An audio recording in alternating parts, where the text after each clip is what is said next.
Hi everybody, I'm sitting here in a tough time in my life. One of the probably toughest I've had to deal with. And I thought I went through a lot. I'm sitting here in room 206 at 1300 Wolf Street, the Vitas Hospital unit. Sitting here with my dad. Been with him for 3 days straight now. It's actually the longest consecutive period of time I've ever spent with him in my life, and I'm 49 years old. This is Dad right now. I don't know if you'd want me to show him, but I don't want to memorialize him. That's Pop. And he's always tops in my book. I've disappointed him at times in life, and he's disappointed me. That's part of what family does. I don't know if it was ever intentional. I'm making this video, I don't even really know why, except maybe it's therapy. I've had to walk through this alone. And because that's what God has me to do. Friends have asked to stop by and have. And people have come and offered help. And for some reason I feel I have to keep going on by myself.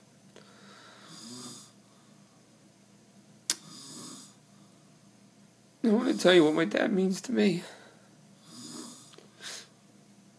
As a little boy, I don't remember much about him. But the things I do mean a lot. I remember when he would come and visit me at the Brophy's foster home after Eddie was killed. And I can remember the very last time I saw him. I remember finding him in 1975 after a 9-year search.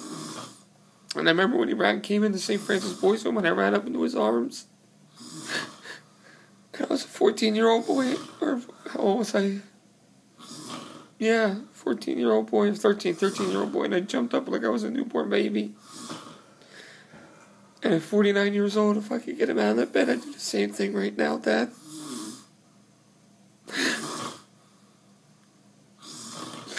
Some of my family judge me and pass judgment on me, but they don't know my heart.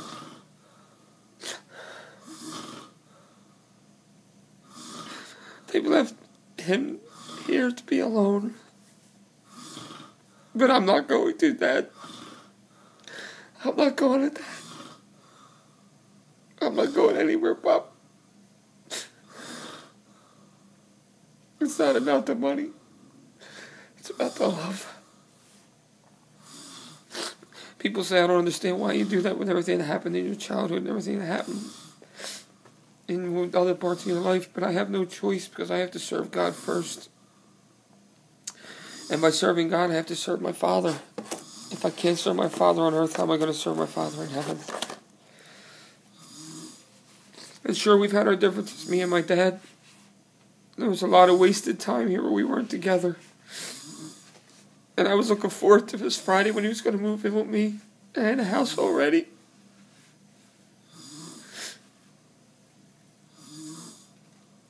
Dad, you never knew this, but you really were my hero. Even though I don't like all the decisions you made, or the ones I made either. The things I've done that hurt you, I'm sorry. The ways I let you down, I'm sorry.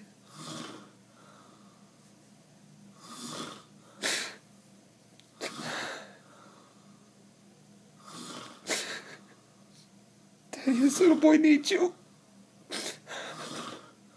I need my daddy.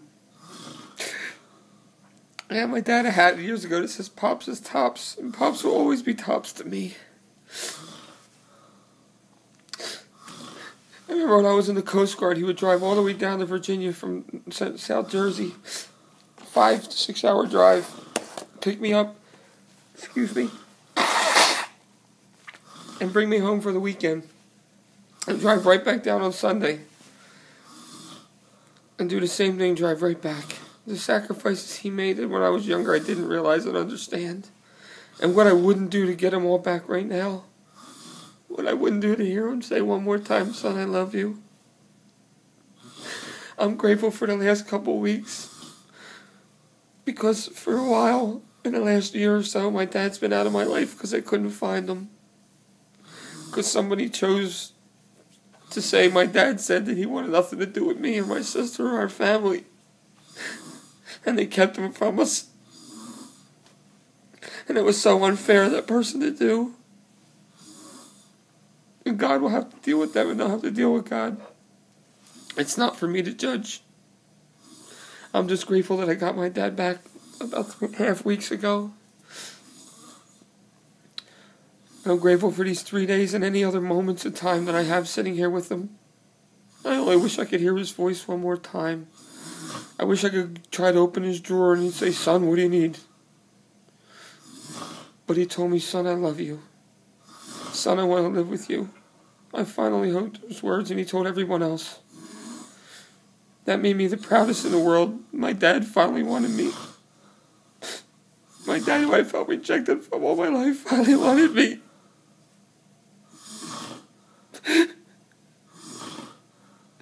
He finally wanted me, finally.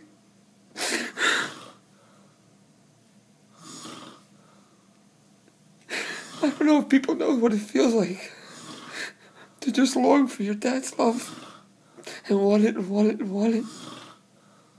And he finally wanted me. He finally told everybody he saw he wanted his son. He wanted to be with his son. And now, just days away from us living together, he was taken. He was ripped away. Oh, sure, they tell me, "Hero, he's still with you. He's still here." And he is physically sitting here or laying here.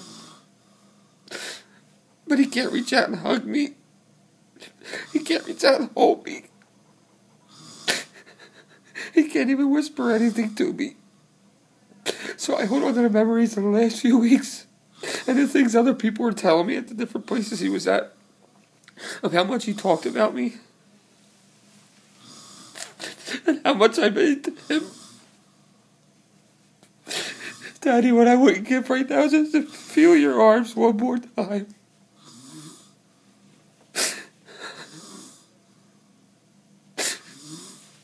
People, if you have a father or children, fathers, if you have children, and children, if you have fathers, and if you're estranged from them, if you haven't talked to them, if you haven't seen them, please do yourself a favor. Get to them right away. Don't waste time. It's too precious. It goes too fast. You'll regret not ever doing it. I'm grateful that I took the time to try to find my father. I'm thankful to God who helped me find my father through a freak phone call that happened to come in and I heard his voice in the background.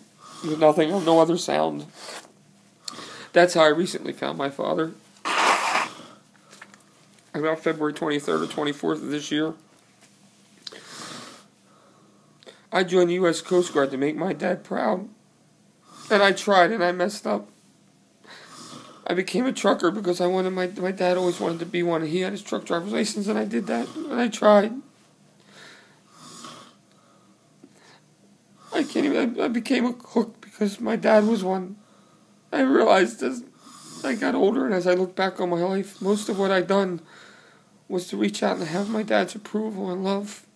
And Dad, thank you. Thank you so much for finally telling me you love me. And for finally making me feel like you were proud of me because you finally said, "I want to be with my son." You were telling everybody the last couple of weeks, "I want to be with my son." You were excited about coming.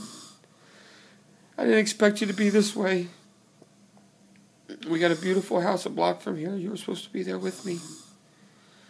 You're always going to be with me in my heart and soul, Dad, always. People, don't waste time. Life's too precious and too short. Parents, children, makeup, siblings, brothers and sisters, no matter what's happened. I've made a lot of mistakes in my life to other people in my family that I own. What I wouldn't do to take them back, but I can't. But what I can do is say, please forgive me. And give me a chance to make up for my mistakes before it's too late and we don't have each other anymore and we have to live with that regret. Dad,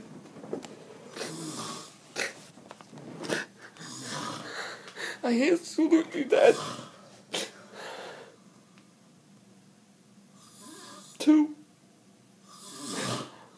love you and I'll love you forever. Thank you everyone for listening. And please, please, please, reconcile with your loved ones. Make up with people that you fight with anytime during any day. Don't let a moment of anger turn into a lifetime of bitterness and resentment. Thank you for listening. God bless and Godspeed. Love you, Dad.